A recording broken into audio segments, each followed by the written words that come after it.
అస్సలాముఅలైకుం. Hi hello అందరికీ. ఈరోజు Andhra special గోంగూర చట్నీ చూసేద్దామా.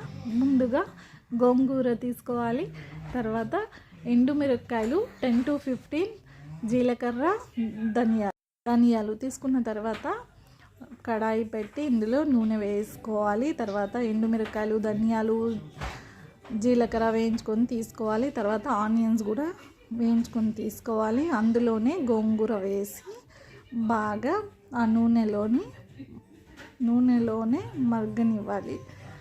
తర్వాత ఇలా జార్లో ఈ ఎండుమిరపకాయలు, ధనియాలు, జీలకర్ర అవి మొత్తం మిక్సీ పట్టుకోవాలి ఆనియన్స్తో సహా.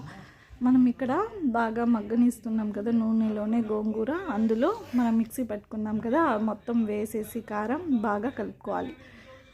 ఇంకో కడాయి పెట్టి అందులో నూనె, ఆవాలు, వెల్లుల్లి రెమ్మలు, కరివేపాకు, ఎండుమిరపకాయలు 2 వేసి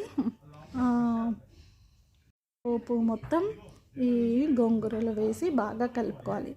అంతే అండి, ఎంతో ఈజీగా ఆంధ్ర స్పెషల్ గోంగూర పచ్చడి రెడీ. తప్పకుండా ట్రై చేయండి, లైక్ చేయండి.